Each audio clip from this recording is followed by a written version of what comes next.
From the gridiron to the airwaves, it's time for the Martin Houston Show with Martin, Xavier, and Simeon. Martin is a national championship fullback from the 1992 Alabama Crimson Tide. Known for his bruising runs and devastating blocks, now he's bulldozing through sports talk with that same championship intensity. Joining him is his son, Xavier, a savant of football knowledge and statistical insight. He's your go-to source for the latest recruiting news and insider updates from across the Bama Nation. And Simeon, the thinker and contemplator, bringing you insight and knowledge that is logical, thoughtful, and on point. Together, they deliver fair and balanced analysis from an insider's perspective, with real conversations where the callers, the listeners, and the online maniacs get in on the action by sharing their thoughts, their comment, and their reaction. Join our online maniacs at facebook.com/The Martin Houston Show. You're listening to Tide 100.9 and 1230 WTBC. It's time for kickoff, so buckle up and get ready, because this is the sound of Bama sports. The Martin Houston Show with Martin, Xavier, and Simeon is live. Roll, Tide, roll! From the gridiron to the airwaves, it's time for the Martin Houston Xavier and Simeon. Xavier and Simeon, we're live, and ready to get things rolling right here on your home for Alabama sports. Guys, what's up? What's up? None much. Good morning. A lot to talk about. Like Tim Coggins says, a lot to talk about. A lot to talk about. Oh, man, it is a Monday morning, so that means that we'll add Kenneth Smith III to the conversation here in just a little bit. But until we get him into the conversation, it's all about you and the maniacs and what you guys want to talk about. Of course, we've prepared for you. You know, we can talk about how did you all do over the weekend? I mean, because you know we had to deal with the Auburn fold. Everybody. I mean, y'all don't understand. That old saying talking about dancing on his grave. College football dancing on Alabama's grave, baby. We are buried, dead, and gone. I mean, Alabama football is finished, according to the rest of the college world. So, so we'll talk about do you have hope that the tide can rise again? Because you know. It was bad enough that we lost, and then the portal opened. In the game, I feel in some ways worse about the game today than I did on Friday, because I don't believe we see this portal activity if we win. So the question you have to ask yourself, guys, is there a culture problem? Even though we've heard all this good stuff about the culture, is there a culture problem at Alabama? That's one question for us to ask ourselves this morning. Whew. We can ask ourselves, is there a coaching problem? but you know, there's a lot of news, and as Alabama fans, what makes this portal worse, and I had to address it with someone online, is the fact that the portal, you see your team going into the portal, but you don't see who else is losing people and who else coming. And so it seems so much worse when you see the portal just because of the sheer numbers. So we're going to look inside those names that have left. Is it more perception that what we've lost in some cases, or in most cases, which one's hurt, Which one sting a little bit? How you feeling? How you feeling? So we'll break it down. I'm gonna go ahead and get ready to bring Xavier and Simeon in. Remember that this is the day that the Lord has made, so let's rejoice and be glad in it. Take some time today to notice someone, love someone, serve someone, be the difference that you want to see in the morning.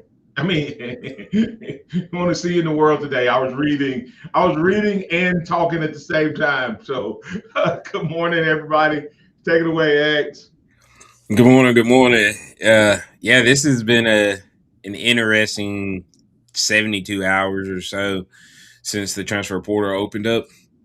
When you look at what Alabama, you know what? Before we get in that, I think there needs to be a real conversation of realizing the cupboard wasn't as full as we thought it was. From when Coach Saban retired, not even or just up under 2 years ago now, and what was left at Alabama and what has stayed at Alabama since his retirement. 66 players. 66 players have transferred. Now, 40 of those guys were Saban left and they were gone. So since then, you've had 26 players transfer from Alabama. And when you look at those numbers, not many heavy hitters. You've got, of course, your Wilkin Forbies, who's potentially would have been your most senior offensive lineman, experienced offensive lineman coming back.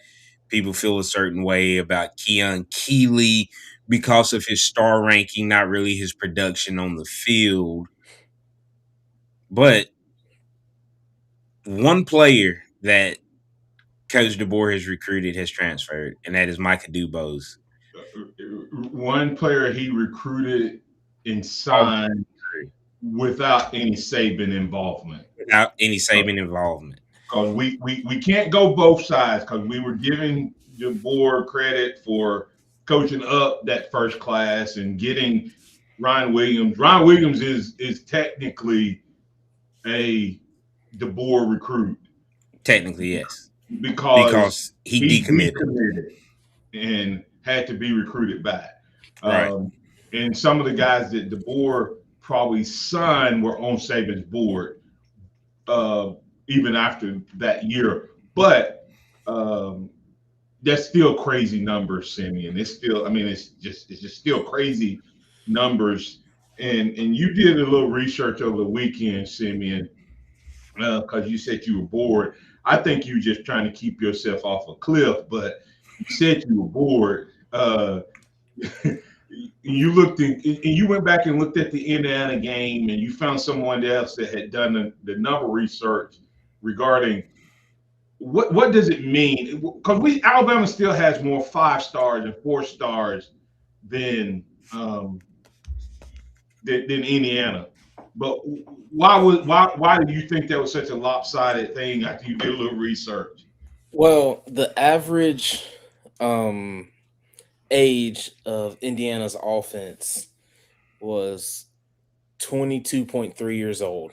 And so that is, I think only one person was under the age of 21. It's only one 20-year-old, and he's a redshirt sophomore. And so he's his third year. Had 3 years, and he just had a young birthday. If you look over to Alabama's starting offense, they are 20.8 and have 5 guys at 20 or younger. And Ty Simpson was the oldest one at 23, but he only had 1 year of playing experience. Well, I guess not even really one full year, but this was his first full year of starting. And so if you're not able to, you can obviously tell the guys and the teams that are winning are older. It's almost, this reminds me so much of NCAA, like March Madness. The older teams will always find a way to win because they've played more. And I feel like that hasn't necessarily been as big of a difference in college football. But now it's becoming, it's becoming such a bigger deal now because of guys that have played for somewhere 3 years, and then now instead of going to the NFL, they're able to stay in college one more year, and they're all teaming up at one or two schools. And so the whole school is 22, 23 years old, like Alabama just played Indiana. Yeah. And, Yeah, you and go back and look. Go ahead, Xavier. here's the part Simeon didn't mention. Of those guys, so yeah, 5 guys were were 20 and younger. You had one 21-year-old. You had Ty as the oldest. The 3 22-year-olds were the transfers from Washington: Bernard, Cuevas, and Brailsford. So all of the Alabama guys are young. That would have been all the guys who would have been in that upper age range to make our roster older is gone. Alabama may have one of the youngest rosters. Forget starters or forget offense. We don't have a lot of dudes who have played a lot of football. But with that said, I think Alabama has a good off the field culture, but Alabama has to find an identity, guys. And we're going to talk about this all off season, and we won't know it until next season. But I said it when Tua Tagovailoa came, and if you listen to this show, you've heard me say this. When you have a pass-first offense, it doesn't just make your offense soft, it makes your defense soft. Now, that doesn't mean your defense can't be good. It's just when they run into a team that's committed to the run, they can struggle sometimes. Think about what Indiana – you watch Indiana's offense play. What does Indiana defense go against? The physical same thing. Yeah. What does Alabama's defense go against? And I'm not talking about just this year. I'm talking about period. Do you think we're calling any more run plays than we are in the game? Nope. You probably call less run plays percentage-wise. So, well, I mean, you can look at the fact, because you talk about it, does kind of go back to when it does go back to when Tua and that crew took over. You look at the defense every year. You go, man, this ain't the Alabama defense of old, and it's progressively gotten softer to your standpoint since he got here, since Tua's arrival. And even though we had a good defense, so I'm not jumping on this was a bad defense. What I'm saying is we ran into an old school style Big Ten offense with athletes, or an old school SEC offense. And we're playing Big 12 style defense, 3-3-5, and they're playing old school SEC football, downhill, slants, counters. Man, they're like there's no hesitation. There was no hesitation in their running backs when they hit the line of scrimmage. Like you better be ready to tackle them boys. And they were this big. And I saw some people dogging the kid from NC State when I put it up. Talking about he's not big enough. He's same size as them boys that just ran all over us. If you got a heart, baby, Warwick Dunn, I'll take Warwick Dunn all day long. Because one thing I knew, he was in fifth gear when he took off. Yeah. And power is speed times mass. So give me a guy that has mass but electric speed. So we'll talk about it. We welcome you in. We're going to add Kenneth Smith III to the conversation on the other side of the break. We welcome those who join us on the radio airwaves into the conversation. And we'll be back. You listen to the Martin Houston Show with Martin, Xavier, and Simeon. Roll Tide, guys.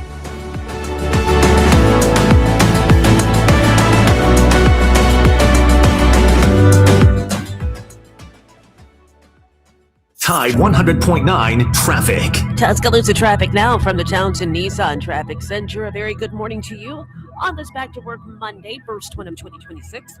Now we move along pretty nicely on the roadways. So far, we're looking at accident-free conditions. And as I take a look here on 2059, it is all wide open in both directions between 359 and Joe Malisham.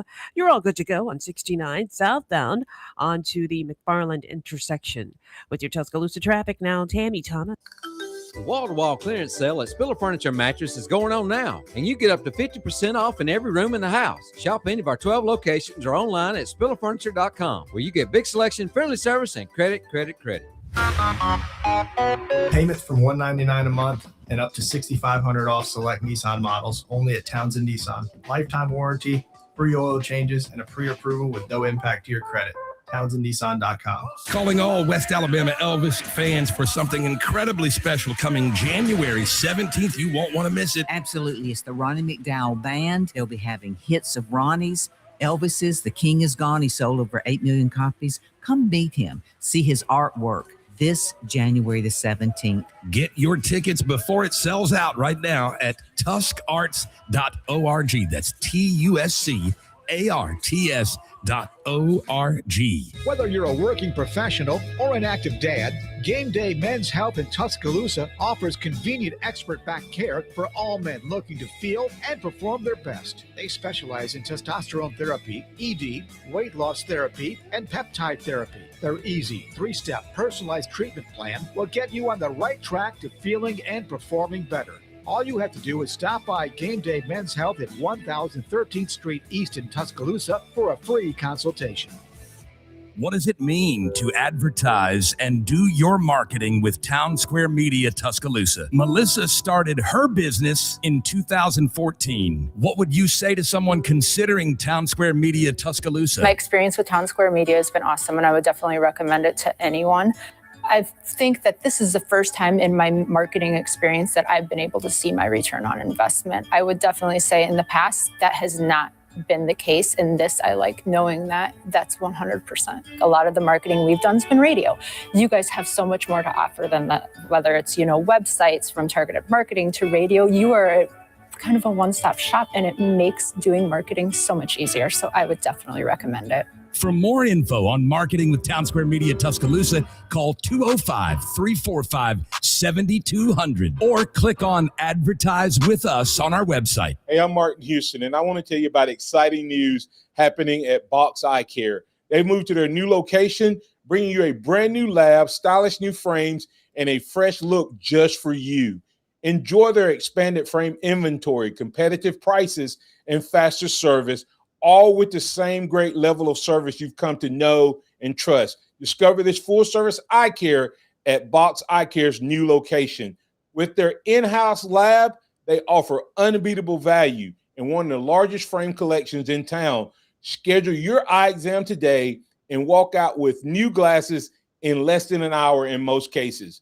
Visit boxeyecare.com. That's boxeyecare.com, or call 205-342-0660. That's 205-342-0660. Visit them at 5003 Oscar Baxter Drive. That's Box Eye Care. Your vision, our priority. Tide 100.9 Tuscaloosa weather. A very nice warm up today with a good supply of sunshine, the high 64. Tonight fair with the low at 49. The warming trend continues tomorrow and Wednesday, mostly sunny both days. The high tomorrow 67, Wednesday's high 71. I'm James Spann with the Alabama Weather Network on Tide 100.9. It's 37 degrees in Tuscaloosa. The sound of Bama sports. Your show, your team. The Martin Houston Show on your home for Alabama sports. Tide 100.9 and streaming on the Tide 100.9 app.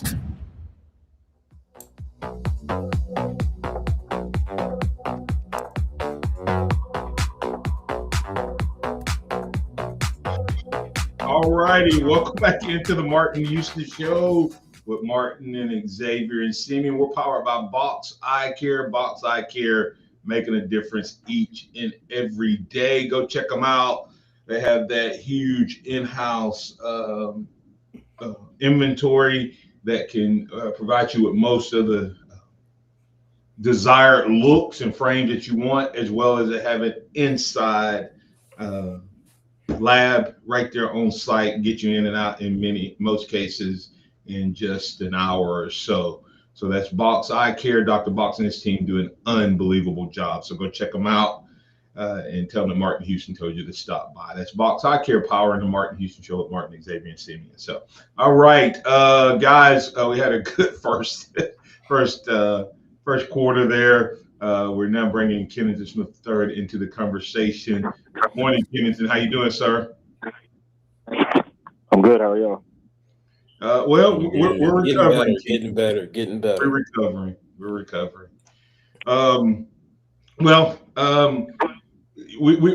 not gonna go good, bad, and ugly because it wasn't a whole lot of good, except for the start of the game was 0-0.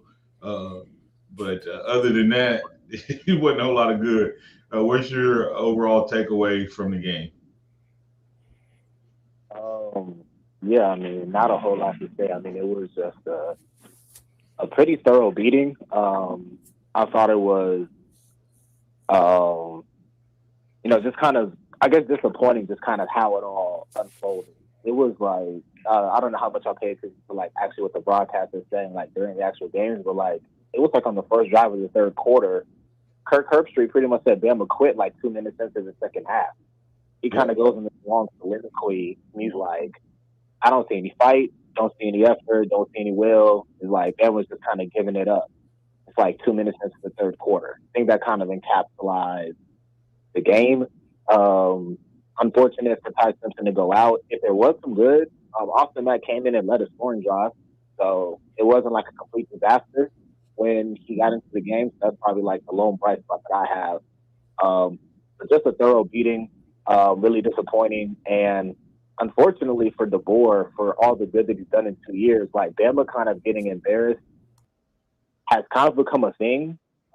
You think about the last year losing to Vanderbilt, it wasn't a blowout, but it was an embarrassing loss, getting blown out by Oklahoma, losing to Michigan's backups in the bowl game. They get blown out by Florida State. They get blown out by Georgia. Now they're getting blown out by Indiana. Kind of becoming like a reoccurring theme that's a little unsettling, and that's something that has to get adjusted. Yeah, what I said, Kennington, last week was our highs are as high as they were under Saban.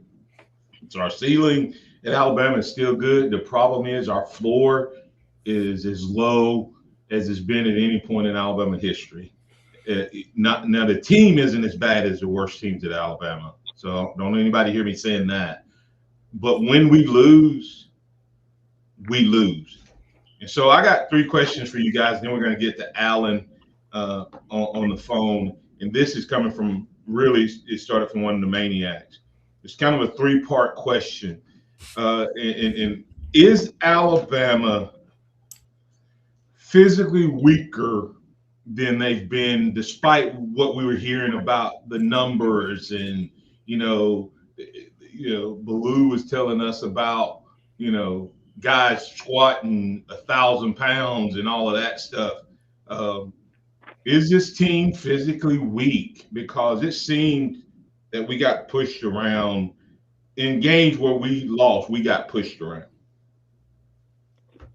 I think they're probably like just as strong as they have been in like the weight room, but like their functional strength probably isn't as strong as it could be or should be, if that makes sense. It's like, Caden Proctor's probably like an awesome like weight room guy, but then on the field, like it doesn't like translate onto the field. So like I'm not a strength and conditioning expert, but that's probably what I would say is like, yeah, the weight room numbers and all these things probably look great on paper, but functionally it's just not the same.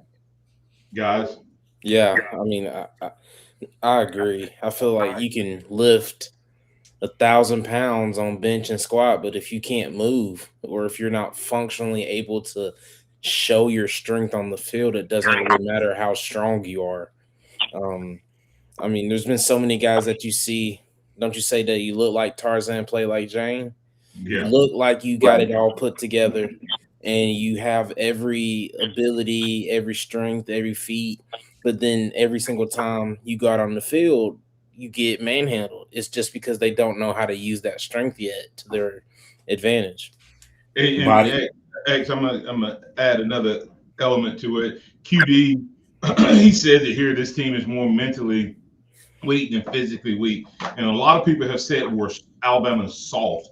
Well, we did go through the SEC and we were physically dominant. I don't think it's even that we're necessarily soft. I think this team, to the functional strength, I agree with that, but I think we're mentally weak. I think we're mentally soft. If you jump on this Alabama program, they don't have any comeback. Yeah, I mean, when you look at the simple fact that there's a lot of bodybuilders that make horrible football players.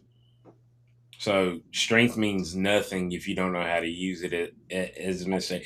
But mentally, yes. I mean, I can remember a couple of times throughout Saban's era where teams got out on Bama and Bama was able to fight back and call back. It was a learned trait because I can remember watching that Florida 08 SEC championship being like, what's going on with Bama when Florida started coming back? And I remember you looking at me going, they've never had to experience this before and they don't know how to respond to it. Well, that team learned how to respond. Those Alabama teams learned how to respond. Now, when Alabama has had an opportunity to get back at teams like we saw with Oklahoma this year, they were able to do it even after falling down. But if they've never experienced with you before, they're going to get embarrassed. Yeah. And so, Kenny, I'll let you respond to the soft statement real quick. Yeah, I think it's like kind of hard to quantify because, like you said, like there have been moments where they've kind of come back and kind of had these like gritty moments.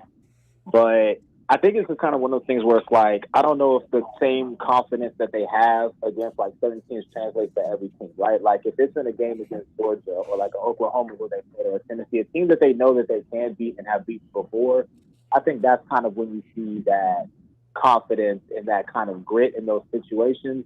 And then when it comes to other teams where there's a little bit more uncertainty, I think that's kind of when you see Bama kind of shrink in these moments. So I do think there's like some like grittiness within the team. It's not completely soft, but it's kind of like a pick and choose type of thing. Like it's not consistent across the board, which I guess in some cases you would say that it also doesn't exist like against every opponent. But that's kind of what I see. I feel like Bama's kind of one of these teams now where it's like they can kind of puff up and beat this gritty, tough team against teams that they like know that they can beat, even like if the situation doesn't look like it. It doesn't translate like that week to week against every team, which again is a concern.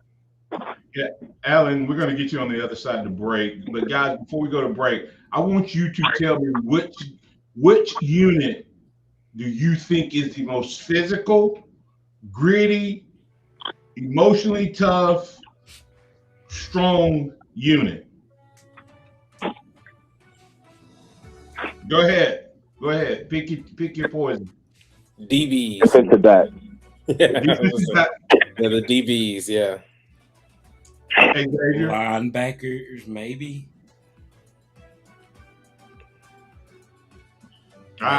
You think our linebacker crew was the most physically gritty, mentally tough group on the team? I'm going to say wide receivers and DBs. Other than the play against South Carolina, I can't think of a time when our linebackers took over a game and changed the momentum of a game. It was always our DBs or our wide receivers.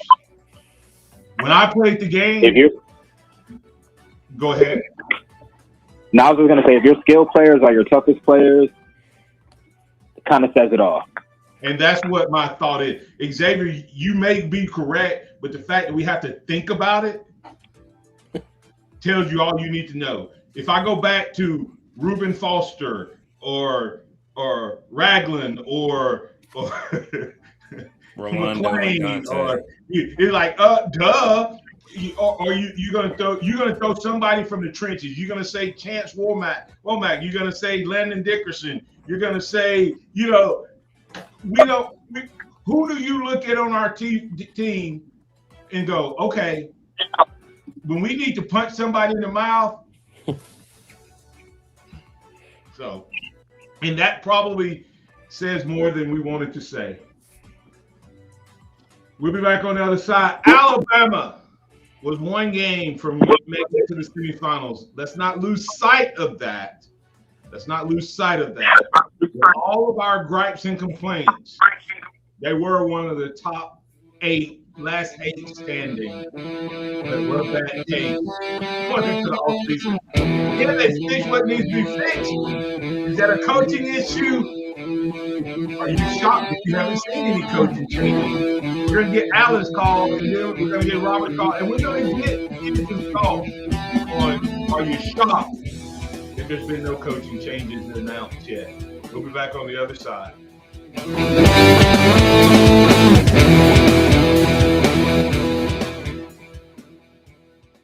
Tide 100.9 traffic. Tuscaloosa traffic now from the Townsend Nissan Traffic Center. A very good morning to you on this Back to Work Monday, first one of 2026. Now we move along pretty nicely on the roadways. So far, we're looking at accident-free conditions. And as I take a look here on 2059, it is all wide open in both directions between 359 and Joe Malisham.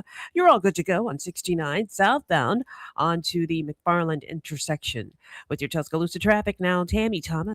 Hi, this is Gene Poole. And I'm John Poole of Hudson Poole Fine Jewelers. We'd like to thank you, Tuscaloosa, for once again voting us the best jeweler in the Tuscaloosa News Best of the Best competition. It's an honor we don't take lightly, and one we've been blessed to receive year after year, 7 years in a row. While we appreciate the award, what we're most grateful for is the trust you place in us and the opportunity to share in your biggest moments. Thank you, Tuscaloosa, for once again voting Hudson Poole Fine Jewelers, Tuscaloosa. Got timberland in West Alabama or East Mississippi? North River Timber Company has you covered. Since 2011, Courtney White, a registered forester, along with his expert team, have been managing timberland and harvesting timber across 4 West Alabama counties. They offer comprehensive timber management plans, reforestation services, and appraisals. Courtney White says timber is like money in the bank. Don't let your investment go unrealized. Call North River Timber Company today. Email them at northrivertimberco@gmail.com or call 205-242-5127. This Valentine's Day at Pearl River Resort. Join Grammy-nominated stars Jamie O'Neill and Ty Herndon for one unforgettable night live at the Silver Star Convention Center, February 14th.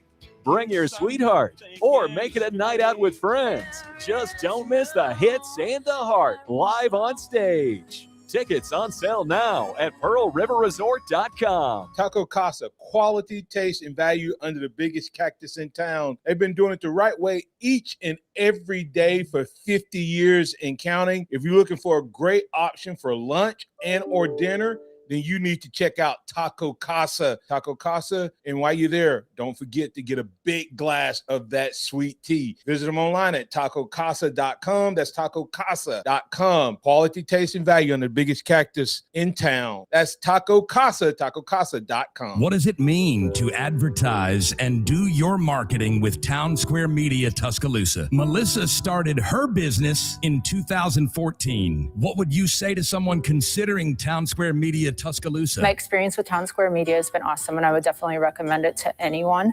I think that this is the first time in my marketing experience that I've been able to see my return on investment. I would definitely say in the past that has not been the case. In this, I like knowing that that's 100%. A lot of the marketing we've done has been radio. You guys have so much more to offer than that, whether it's, websites, from targeted marketing to radio. You are kind of a one-stop shop, and it makes doing marketing so much easier. So I would definitely recommend it. For more info on marketing with Town Square Media Tuscaloosa, call 205-345-7200 or click on Advertise with Us on our website. Interact with the Martin Houston Show by calling us at 205-342-9904 or tuning into the Martin Houston Show on Facebook.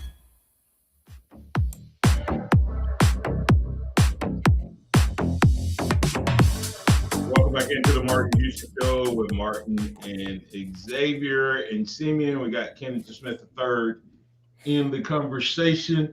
Hey guys, I want to encourage you, to make plans to join me at our Live to Lead event coming up January 27th. we have a BOGO 50% off offer going on right now. You buy one ticket, you get the second one half off. So that's a BOGO special running for the next couple of weeks. Go to martinhouston.org/live to lead, martinhouston.org/live to lead. Click which conference you can register for both. It's one conference spread out over 2 days, totally different speakers and content and topics for each day. And it's a great deal right now. Jumpstart your 2026 and bring someone else with you. BOGO half off is the promo code. BOGO half off, martinhouston.org/live to lead. Guys, there's so much to get to, Kennington, but I'm gonna get our callers in real quick. Alan is prepared. Alan thought he's gonna be working this weekend, but no coach has been let go yet. Alan, you're in. Well, I'm gonna reserve it for the next year. I'm gonna give them one more year. But beginning the season next year, I do believe the board and the whole staff is gonna be on high alert. I believe they're gonna be on the hot seat. We're gonna give them one more. We're gonna give them one more year. Then I'm bagging the truck up. I'm getting a couple more trucks. We're bagging up, and all of them be going the same way. I got gold now there. We're gonna get them out of the same way. Hey, Martin, Alan, we need you to get some up. Leave Coach DeBoer alone for right now. But we got a couple. But we got a couple you can go ahead and back up the truck for. You just tell me which one to get. But you know, but just wait a little while now, because I'm on my way to Baltimore. I got to get Harborough first. He's on his way out first. He's on his way out first. You know, I know where you going. Derrick Henry, you know, you give Derrick Henry 15 carries, and he has 100 and something yards in the first half, and you only give him 5 carries the next half. You don't blame it on the kicker. You blame it on the coach. What were they doing up there? Come on now, please tell me, Martin, I'm wrong. Hey, listen, I was sitting there going, feed Derrick, Pittsburgh win. It was absolute stupidity. Hey, ask Indiana what happens when you just keep feeding the rock to a running back and they're physical. Alabama did not want to tackle those guys at the end of the game, and they were itty bitty. Exactly. If you just kept Derrick Henry, and this is a bold statement, but I've never thought it till the last 3 years. Derrick Henry would have shattered college football records and NFL records if he came up in the same era of like Herschel Walker in college. They didn't use him right in the pros, and like Walter Payton and those guys in the pros. If he came along when it was run first, Derrick Henry would have shattered the records. I think so. I mean, he is a beast. He is a beast. If he'd have played with, if he'd have played with, like you said, with if he'd have played with when Emmitt Smith and them played and stuff like that, he'd have killed him. But I don't know what, Harbaugh. I just honestly believe there's got to be in his contract. Don't give him many carries and don't give him many. It's incentive laden. Well, we have to run out of this, Alan. But yeah, when you look at it, Derrick, he ended up missing the rushing title by like 20-something yards, I think. Wow. Yeah, most people don't know that. He needed 100 and I think 40 yards or something like that. He needed 41 yards when the second half started. And you telling me they didn't know that? You tell me Harbaugh didn't know that? Of course they do that. Of course they do it. Hey, listen, and the only reason they were in that game, and I'm gonna get off of this, but Alan, the only reason you want me to tell you why they knew it and how effective he was? They were losing the game, and the Steelers still refused to come out of their run defense. Lamar Jackson threw a touchdown to Zay Flowers, to a guy as open as I've ever seen in a football game. 10 of 11 guys ran straight to the sideline to stop Derrick Henry because they faked the toss to him. And Zay Flowers, did you see that play, Kennington? Yeah. It was the most open I've ever seen. So anyway, thanks, Al. Appreciate it, man. Kennington, can we find some of that Derrick Henry juice in the Alabama run game? Yeah, so something. Any type of juice. It don't even have to be Derrick Henry at this point. I'm sure Bama fans ain't picky. They'll take. I can't even think of like who's like an average running back in the NFL. But they'll take some of that if that's what it's going to take to improve the run game. Yeah, they would have took Jason McClellan this year. Yeah, there we go. Brian Robinson. He really could have helped those two. They could have helped this team immensely. Yeah, and that's crazy. That's crazy. It's crazy. It's crazy. It's crazy. So, but anyway, let's get to Robert. Robert, you're in with Kennington, Xavier, and Simeon. What's on your mind? Wind or whatever with those kickers yesterday in that Steelers game was something bizarre. That extra point the kid still tried to kick. I'm sure the kicker looked like, what happened? You thought you was in those Jordan Hare back when the Voodoo Dolls were really working hard. The way that ball went, that was just unbelievable. Yeah. God wanted it to be interesting. Yeah, really. Well, we won somehow. Steelers, the Steelers, that is. Yeah, like your guest was saying, Kennedy was saying, and I've heard Herb Shree saying, and Aaron Torres did a really good week on it too about Alabama, and just the word soft just keeps coming up for a reason, and the word quit keeps coming up for a reason, and those things got to be addressed. We can't be the worst in the 126 we were in rushing this year. That's just. I mean, that was just an anomaly. Somebody else brought another good stat out, me being the stat person as I am. Then in the three postseason game, Alabama rushed for a net 48 yards. That just can't happen anymore under any circumstances anymore. No matter who you got to fire to prevent that again, you got to do it. That just can't happen anymore. Yeah, Kennington. Who fault it is probably a combination. But Kennington, are you shocked that there hasn't been any decision done that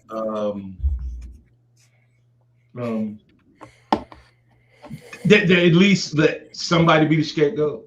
Are you shocked by that yet?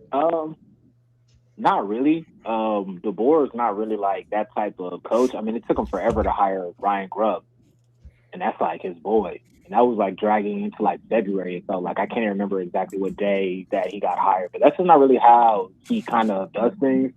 So maybe there will be a staff change. Yeah. But I'm not surprised that there hasn't been one to this point. Okay. Maybe he's waiting until after the playoffs. Maybe he's looking for somebody, but it's not too surprising to me. And to that point, then, can he lead this program then? Because one of the things as a leader, I don't care what your personality is, you have to be able to adjust in the season, in the moment, is what I mean, Kennington. If you're telling me his personality is to give extra time and he's not recognizing that the portal is happening, let me tell you something, Kennington. I almost didn't end up at Alabama. You know why? Because they almost hired Bobby Bowden. You see what I'm saying? Like, I didn't know that. Yeah. Huh? Not just saying I didn't know that. Yeah, they almost hired Bobby Bowden when they hired Bill Curry. Well, if that happens, he didn't have a fullback in his offense. So if DeBoer doesn't recognize that everybody in the national media world, guys, Xavier and Simeon, everybody is talking about how bad Alabama is.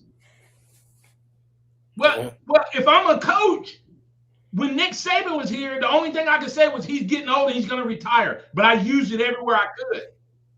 Why would a kid commit here if the coach won't get rid of somebody as bad as the offensive line coach or the running back coach. One of those two have to be the blame. And if he's waiting, why would I commit here? And if we were talking Tulane or James Madison, this isn't acceptable for them. How much more so is it not acceptable for Alabama? That's what makes me nervous about this talk of contract extension, because we're talking contract extension already. If that's where we are, they could get messy pretty quick if things turn sour, which it's on the precipice of right now. Right now, Alabama's on the precipice of getting to be at best a marginal playoff team on the regular, and at best, where we can't even compete with Indiana of the world. And it's one thing getting to lose. It's another thing for you to be called soft and for you to not look like you belong in the field. And it's one of what irks all of us off so much is to let the Joy Galloway, the Danny Cannell, the Tim Brandos be proven right to this extent. It just makes us all angry. Okay, we know you hate us because we're Alabama. I thought it was Nick Saban, but no, you hate Alabama. And now you just keep constantly getting proven right. And your critique, I have to say your critiques aren't unfair anymore. Because, the proof's in the pudding. We keep using the word embarrassing with losses, like Kennison said, way too often. But we're not saying losing, we're saying embarrassing loss. We're putting the qualifier before the loss now, when the qualifier is embarrassing. That's got to change next season, and real quick. All right, guys. All right, have a good one. Hey, But no, I mean, go ahead. Good. I think it's true though, and Tim Coggins brings up a point. Are the linemen leaving hitting the portal because of the online coach? We had a conversation, Simi, about Wilkin Formby and who he is as a person based off of the rumors coming out of Tuscaloosa with the offensive line coach. He's not the type of guy that's going to stay and deal with that.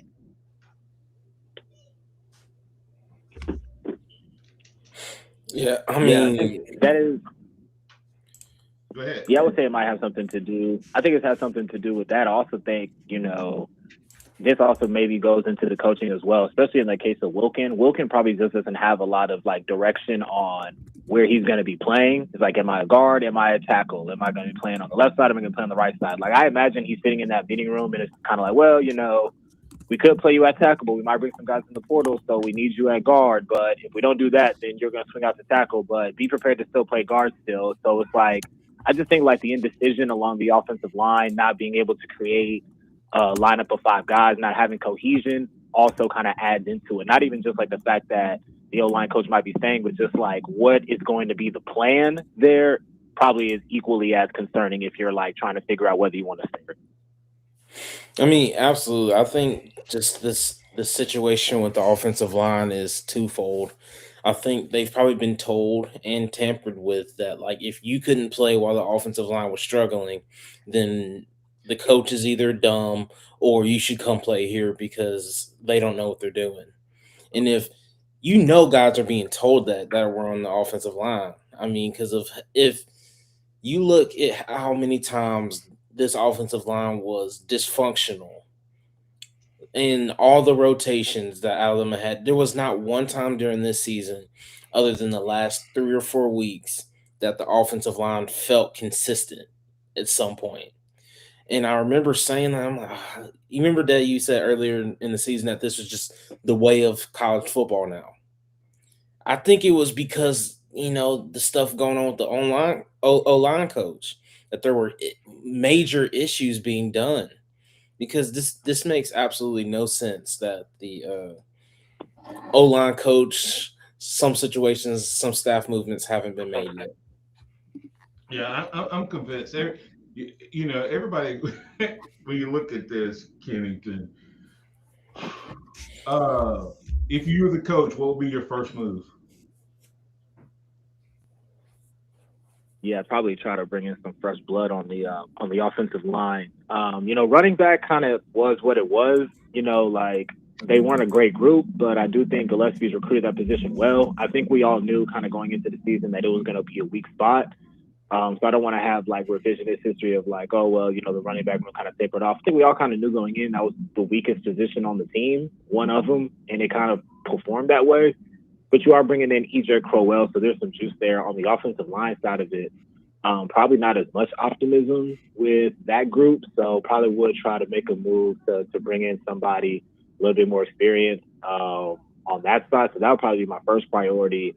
And then just kind of holistically figuring out how can this team run the ball better. So if that means bringing a different line coach, that would be my priority, is how can we fix the run game? If that means bringing in a new O-line coach, then so be it.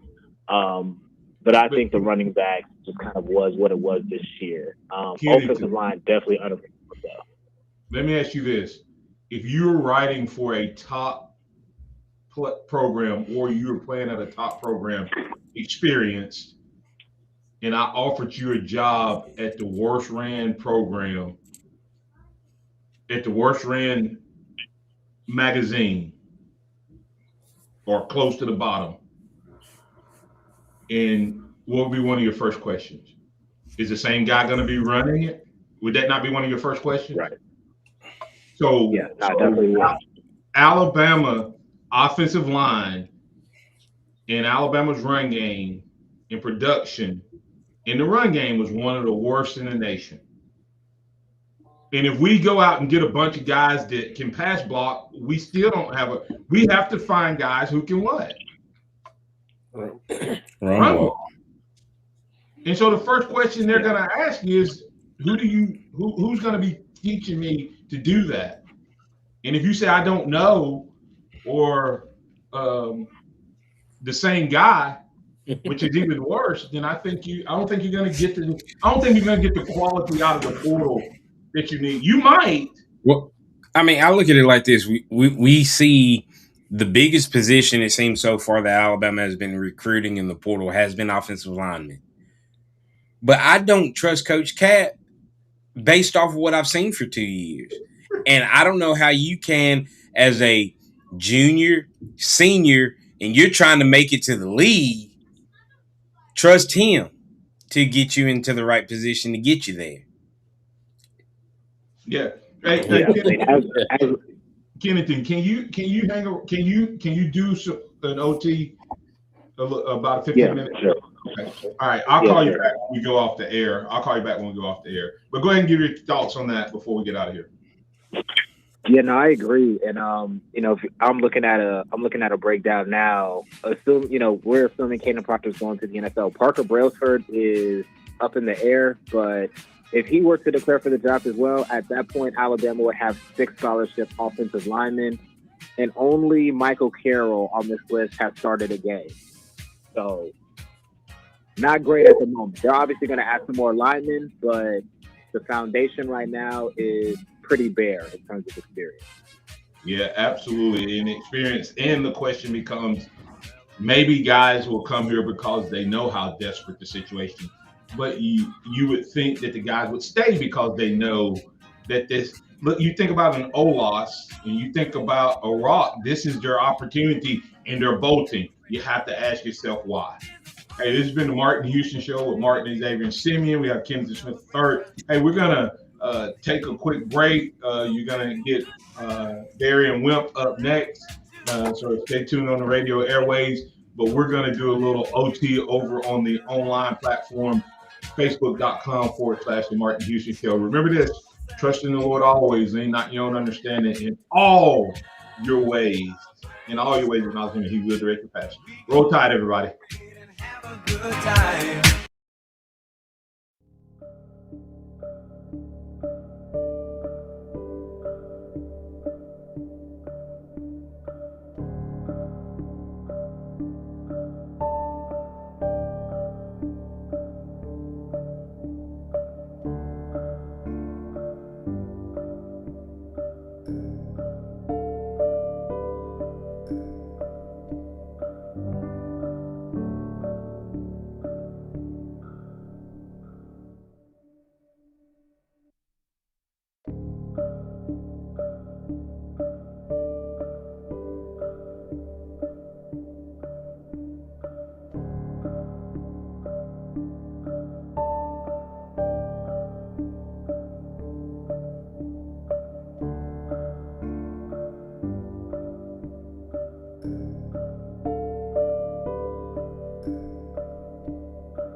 Welcome back in to the Martin Houston Show with Martin and Xavier Simeon. It's a little OT we got set up for you this morning, and we have Kennington Smith III in on the conversation. Good morning, Kennington. Good morning. Good morning. Glad to be here. All right. Hey, now this is the first time we've done this where we actually had a caller call in. So y'all maniacs, make sure you let me know if you can't hear Kennington. I don't want to do that. We're trying something new to try to be able to do everything that we can do to help bring you the best level of coverage we can. Kennington, there's so much. There's so much to get to, man. But I guess my biggest concern, Kennington, is this program. To me, it was such a bad taste, Kennington. But you're looking right now, and it seems like it's been a long time, but we're literally, 4 days? This is the 4th day of the portal.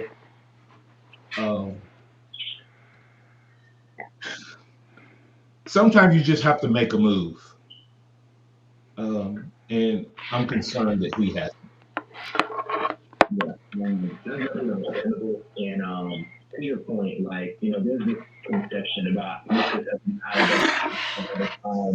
the team loses, the sky is falling. Alabama fans can accept a loss, but what they can't accept is a loss like that. And nobody should, regardless of who you cheer for. It's not that they lost or how they lost. It's the fact that you have commentators accusing the team of quitting 2 minutes into the third quarter. And we're this trend that I've noticed in the portal. I don't know if you noticed it as well, but like, teams that win in the playoffs get huge boosts in the portal. Like, all the players that are in the portal are Washington teams that win their game because that's where they're trying to be at. And when you lose in that fashion, to your point on the mainstream radio show, it's like, you start to doubt if this is the place for you, that you want to go and risk your last year of eligibility on your last 2 years or whatever, based on kind of what you see in this playoff moment. And that rings true for really critical positions. We talked a lot about the offensive line, and if you're a position there, if you're playing that position, you have to wonder kind of what is the plan there. And you mentioned Olaus, and it just kind of dawned on me. You remember that Olaus literally started the entire spring practice at left tackle? Yes. And then didn't play at all this year. Right. It's just kind of, baffling in that aspect as well. Kind of like, how Cap is managing the roster. And I don't know if that says more about Olaus or it says more about Coach Cap. But just stuff like that is just kind of like very odd, and it calls into question the development and kind of what happened with that position. Yeah, and think about this.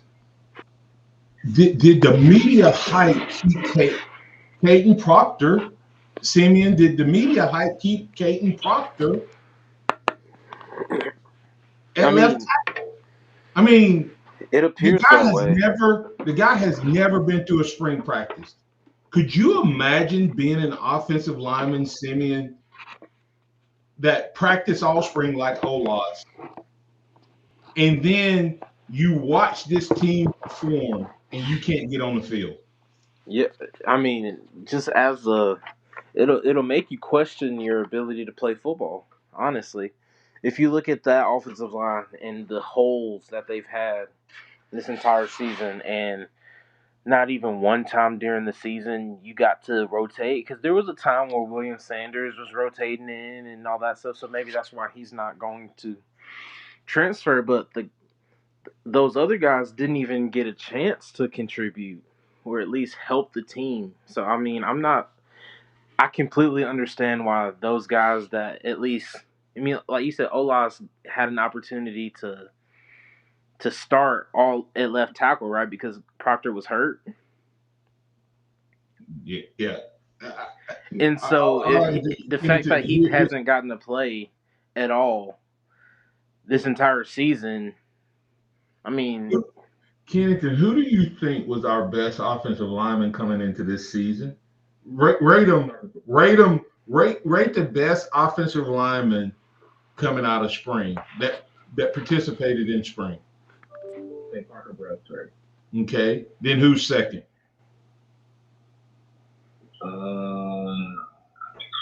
It was easily Jaden Roberts, right? Jaden Roberts, yeah. And it's like so crazy. Jaden Roberts played so little. I forgot that he was out there during spring practice. So I apologize, Jaden Roberts. But that just seemed so long ago that he was a starter that he just wasn't he a preseason All-American? Yeah, or All SEC. He was preseason something. Yeah. He was. I mean, So let this sink in. What's the one guy on that offensive line that gave you the Landon Dickerson, Chance Womack, vibe?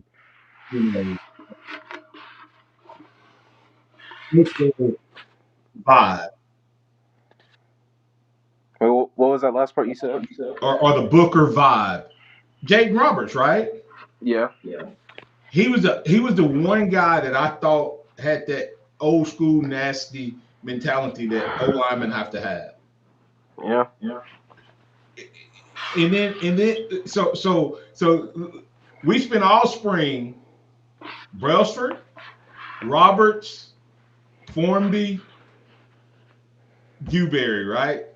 We played our whole right side was totally different. So it's crazy. Here, DeBoer said something, Kennington, and I know I'm harping up, and anybody knows I'm a big supporter of Coach DeBoer, but I also have to be honest when I don't see things changing, and maybe he has a plan behind it. But for me, because I'm not in control, it seems like it's not happening fast enough. And I recognize that may be on me, not on him. But he came out in a press conference and said there is a thin line between being great and good. And a lot of people disagree with that. I don't. I really don't. I think he's right. I think that there can be, we're in the pro. We're college football is pro football now. The most improved team in the pros was the Chicago Bears. They were horrible last year. The team that was 15-2 last year, the most dominant team, was the Lions. This year, their seasons flipped, but when they played each other, even though that game ended up close, the Lions dominated the entire game. Okay? There is a thin line. There's like a one or two things, but when you make that statement and you talk about you have to get the right people around you, it all sounds like coaches. And like to me, it sounded like there was some dysfunction, Kennington, in this coaching staff. Because I've talked to people who talk to players, and they all seem to have been on the same page. Could have been falsehood. But here's the question I had on that, Kennington. When you look at that, how big a deal do you think it is that maybe, because you look at our last three games after Shepard was announced of going to Oregon State, this team had no juice, no fire, with the exception of 2.5 quarters against Oklahoma. Yeah. Was he that connector? Was he the bridge between the team and the coaching staff?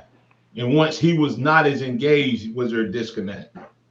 Yeah, he very well could have been. I think there's that part of it. Nick Sheridan obviously stayed with the team, but I think he earned a lot of respect with the players for how he kind of handled the quote unquote demotion last year. Now he's on the move as well, so you kind of have to factor that into it. Also, I do think there is something to like the kind of the Coach Shepard piece of it. And I thought the receivers, they played fine without it. Well, he was there with at Oklahoma, right? Mm-hmm. Okay. Yeah, well, there definitely is something to that because he definitely is like kind of like the loud voice, the energy guy. It'll be interesting to see how they address that. That's kind of like been lost in this shuffle of talking about the other position coaches. They hired Derek Nix, excuse me. But I definitely think that there is something to that point. I think this coaching staff does need revamping. And it's kind of interesting. I was thinking of myself as you were talking in the lead up, like, well, maybe the board will wait until after the playoffs to kind of look at the coaching staff. Like, the portal's going to be over by then. Mm-hmm. So there really isn't time to kind of like sit around and wait and try to examine things. There does need to be some immediate action, but the portal's kind of underway. A lot of the top guys are already kind of pivoting, figuring out where they want to go. This portal is moving much faster this time around than it has in the last couple of years. So yeah, I'm not exactly sure what the plan is, but I do think that the board, the next time he speaks publicly, needs to have a very clear, concise plan of action of how to improve things, the physicality of the ring game and all that. As we know, the board kind of has this tendency to be a little long-winded. I don't think the fans have patience for that. Like, it needs to be very clear and concise. Okay, this is what we're going to do. This is why I kept these coaches, or didn't keep these coaches, and this is what our goal is for 2022. Kenneth, and we'll talk about it more as a show tomorrow. We also have the Houston Huddle tonight that we'll break it down. But the portal itself, let's talk about that for a second. You mentioned it. It's everybody seems to be hitting it faster from the Alabama standpoint. Did this one-time portal window actually make the transferring worse? Because how many of these guys? I only see like a couple of guys that probably would have left instead of staying and competing. Yeah. But like I look at Rock and Olaf. I think had they had an option to leave after spring, they would have stayed and competed. But the fact that they don't have a choice, they don't want to go to another spring not knowing. I think so. What are your thoughts there? Yeah, no, I think that's a great point. Again, it comes down to trust, right? Let's look at Olaf for example. You start all spring practice last year at left tackle, and you know you're in Taylor Parker's spot. Okay, cool, but you don't even get a chance to play in the fall. Why would you go back into the next spring and do the same thing when essentially, in some ways, you were kind of sold a dream, right? Okay, you were in a starter spot, but you at least thought that you could be a factor in the offensive line at some point, especially when the group is struggling. You don't play at all. There's just not that trust there. And he was at the one position that they never like everybody else.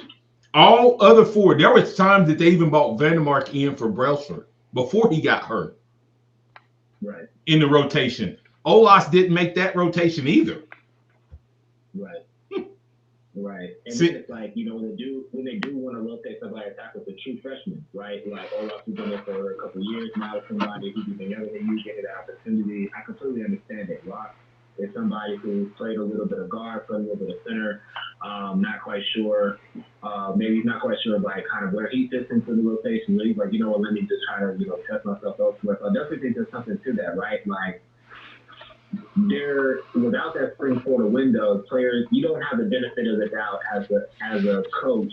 You're not going to get that from a player. Like, okay, well, I'm already here. I'll just see it through the spring. I can always transfer again, right? Like, there's just not that same trust there, and I think that's something that's a little alarming and a point that I hadn't thought of until now.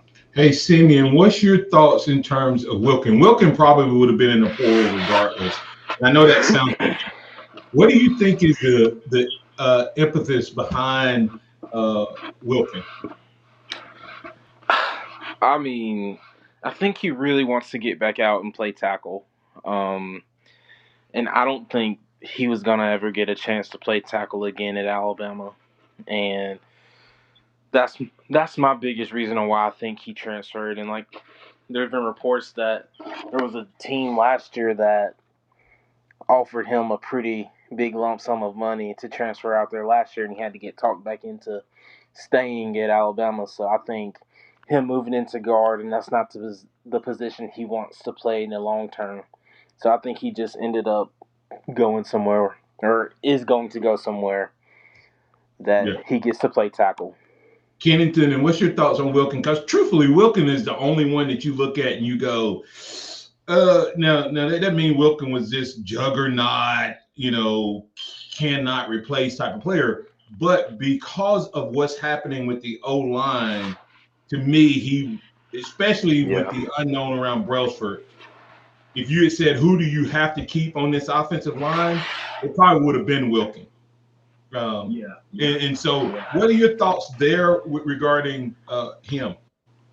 Yeah, no, I think he hit it on the head, right? Like he probably just wants to play tackle exclusively, and that was probably a deal breaker with the coaching staff, or they just couldn't give him the answer. Like I said, on the regular show, it's like, okay, if he goes in and has to play tackle, then that conversation probably was something like, okay, we'll give you a chance to play tackle, but be prepared to slide right back in guard if we need you there because we're going to bring in some more offensive linemen in the portal. So it's just kind of like, not really getting a definitive answer of, okay, I can slide in at tackle and play there. We imagine that Michael Carroll is probably going to play tackle again. I think that's kind of like the biggest takeaway that I have, and which is kind of ironic because he was like a projected guard coming out of high school. And it seems like they're probably set on playing in at tackle. Jackson Wood is somebody that I'm sure that they're high on, and they have to be if Wilkin is leaving because I'm sure they want to try him out at tackle too. So I think it's like a mixture of Wilkin wanting to play tackle exclusively and then also not getting a definitive answer that he's going to have the opportunity to do so at Alabama. So I think those two things kind of came to a head and forced his hand to leave. In another circumstance, you might be able to look at it and say, he's a versatile piece. He played a lot, but he's replaceable. That's not really something that you could say at the moment. Maybe a month from now, when we look at that portal class, we'll say, okay, it kind of ended up all right for Alabama. But at this point, he was definitely, he was number 2 on the list behind Parker Brailsford of like, okay, we need to retain, this guy who is possibly considering leaving. Yeah, and I can tell you, Oklahoma came after him big time last year, offered him more money, and he actually chose Alabama for less money, and I think that's because he's a local kid and all of that. Here's the other part with Wilkin is that the fact that if I'm recruiting Wilkin, I'm like, hey, listen, they've already made you more money at Alabama because you now have film at guard and tackle. At both of those, but we'll move you here and we'll let you play tackle. Now, will they let him play tackle? I don't know, but they have at least they're getting trust that Alabama burned. And so, I disagree with everybody that says that Wilkin was too slow to play guard. P. Field said that play tackle. I think Wilkin played tackle. For some reason, everybody dogged Wilkin every game, and he would grade out higher than everybody else. Yeah. It was just, it's just weird how that sometimes plays out as a perception versus reality versus grade. Wilkin was one of the higher grading guys, but no one ever. Yeah. It's just weird. It's just a weird thing. But I think that he went into the portal with a do not contact, so I'm sure that he already knows where he's going. Yeah. The team that contacted him last year probably told him, hey, if the opportunity still presents itself next year, I'm sure they didn't tamper with him this year. But but they could have called him on day one, right? They could have called him on day one. They may not tamper. He knows where he's going. The guys who go in day one on a do not contact, when they open up the portal, they probably already had a plan. But he like I said, he was a guy that was taking, really, really had some takers last year, some suitors last year that just stayed off of it. Kennington, we could go all day. Anything else about where we're at as Alabama? I know a lot of people, you hit it like Indiana is killing it in the transfer portal. I don't know how good the guys they're getting, but I do want to caution everybody. I don't know how good Cignetti is going to be at building Indiana. I know how good he's been, but he did have a couple things that got him off to a great start. You brought in a bunch of 21-year-olds that knew your system. So as a first-year coach, you didn't have to go through the process of teaching. You had enough people to teach your culture and knew your system. Will he be able to do that moving forward? I don't know, but he seems to be hitting a home run in the portal, Kennington. Yeah, you look at the two teams.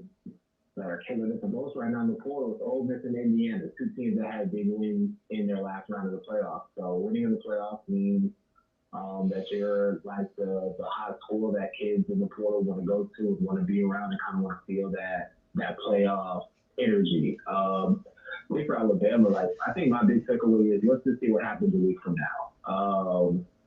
The portal's moving fast. We've already kind of talked about that a little bit in the last few minutes. If Alabama's still sitting here a week from now without any momentum, any commitment, any emotion, then I think that would be a fair time to kind of turn up the panic meter. Right now, it's kind of sitting at a little mild because the playoff loss is so fresh. We're seeing other teams get commitments, but the dust hasn't quite settled yet. A week from now, it's going to be, the top guys will be off the board a week from now. So, kind of where does Alabama fall in these rankings and how many commits do they have? Like you said, a lot of guys coming from the portal, you don't really know what they are and how good they're going to be. But teams are moving.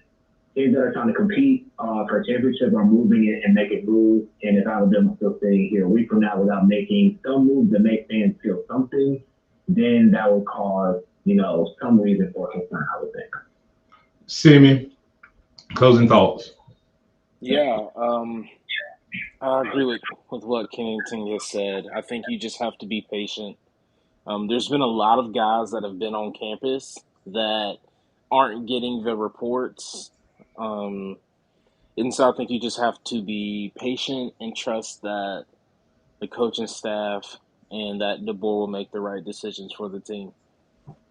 Kennington, closing thoughts on Alabama's portal. When you look at it, is there a reason for concern for what has gone into the portal? What percentage, if you had to break it down into coach told them to leave, that they are being tampered with or encouraged to leave because they have a landing place, or they're just leaving for money, or because they don't believe that they're going to get a chance here? Yeah, I think the majority of it is opportunity. I'm not really too concerned about a lot of these departures. Wilkin is a big one, obviously, because he was a starter and the offensive line is the biggest position group. I think Noah Carter and Keon Keeley are marginal losses. They're pretty set at a couple of these positions, but these are guys that would have played next year, I think, or had a role. The rest of the guys, I don't have the list in front of me. But the rest of these guys, I think, are guys that, are just leaving for opportunities or didn't see a pathway to play on this year's team. So not really too concerned about a lot of the guys that left.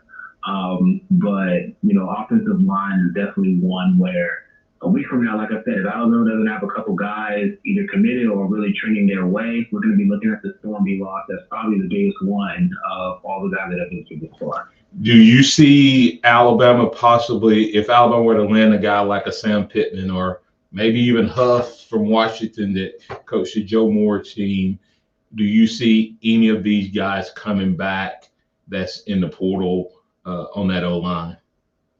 I don't think Wilkin is coming back, but Wilkin is. I think that ship has sailed. But I think Olaus and Rock and Joseph Ionata, I think they could be convinced to come back.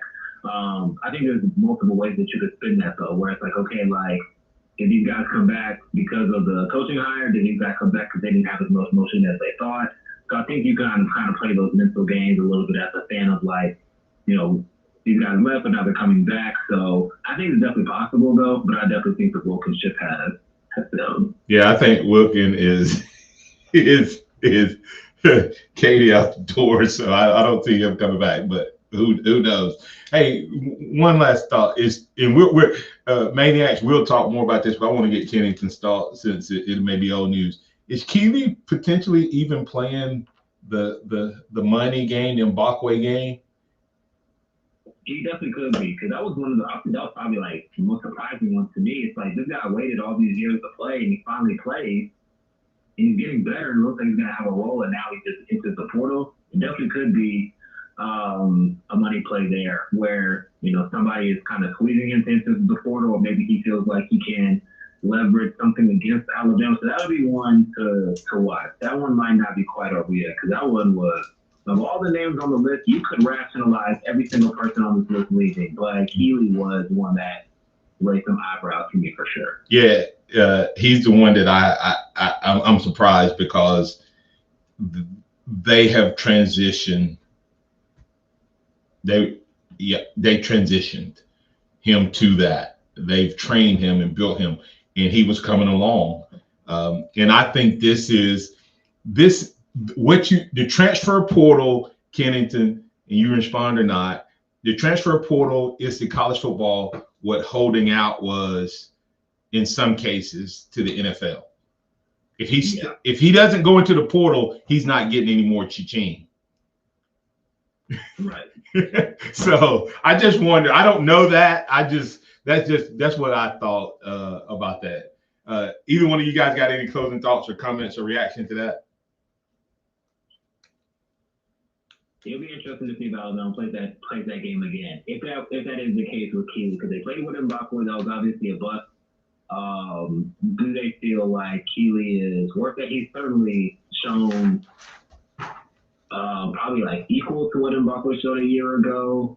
They're probably like somewhat comparable.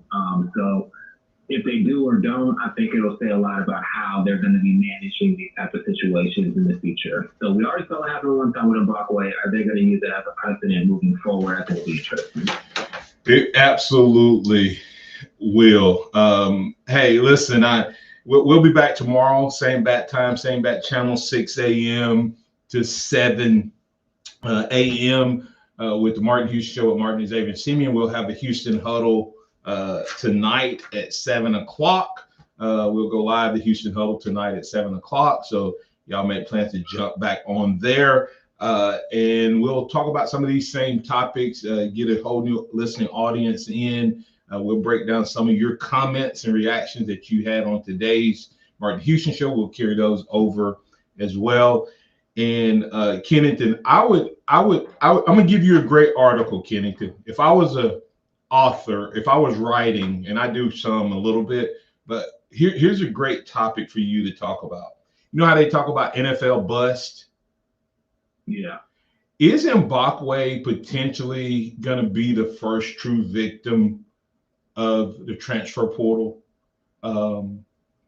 Because you have a number 2 overall ranked guy in ESPN 300 who was playing as a true freshman as a DB, well on his way to being in the rotation for the next year.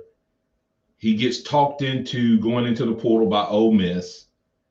He gets bought back by Alabama, and now his stock is lower than it ever was. Yeah, I actually thought about that yesterday when I went to the portal. Mm-hmm. Like, literally the thought that came out of mind was Lane Kiffin tricked Jalen Mbakwe out of his spot. Yes. That was like that's the first thing. I said it like out loud when I was scrolling. I was scrolling on Twitter playing to the portal. Lane Kiffin tricked this kid out of his spot. Yeah. He was going to. There's not in an alternate universe. Think about this. In an alternate universe, Dylan Mbakwe might be starting over Damani Jackson at cornerback. He would have been. That's like the crazy part about it. And now he's like not even playing at all for his Alabama team. And who knows what he's going to play next or where he's going to go.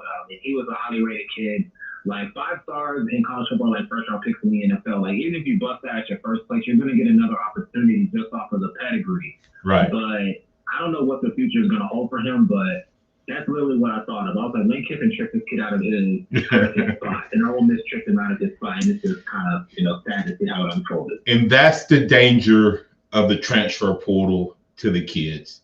And there's another whole element that we're going to break down as we move throughout this offseason. What role are parents playing and agents? There is a thing out there that agents are actually having parents quit their jobs, and these kids are becoming their sole source of income. That's happened several times. Is that why some of these kids are going into the portal? Because they need more money, and the checks can't keep coming unless you keep producing. So you go to another school to get that one shot of more money. Mm-hmm. So it's a lot to talk about. This has been the OT with Martin, Simeon, and Kennington. We appreciate all the Maniacs. Appreciate all your comments and reactions. We'll work those in as we move throughout the week. Kennington, tell our listener audience where they can find you. Yeah, on Twitter at Kenny _, and at apnews.org. Absolutely. Thanks, man. Appreciate you, Kennington. Yeah, thank you. I appreciate it. All right. A334 boy for you. Yeah, we do an OT every once in a while. He was talking about we're still on. So, but we're going to be back. We're going to be back tomorrow, same bat time. But make a note. Look for some posts around it. The Houston Huddle will be live tonight. And guys, we'll work some of your comments in here, some of your questions as well. I'm Martin Houston. That's Simeon Houston. That was Kennington Smith III. Remember this, trust in the Lord always, lean not your own understanding. In all your ways acknowledge him, and he will direct your path. Roll Tide, everybody.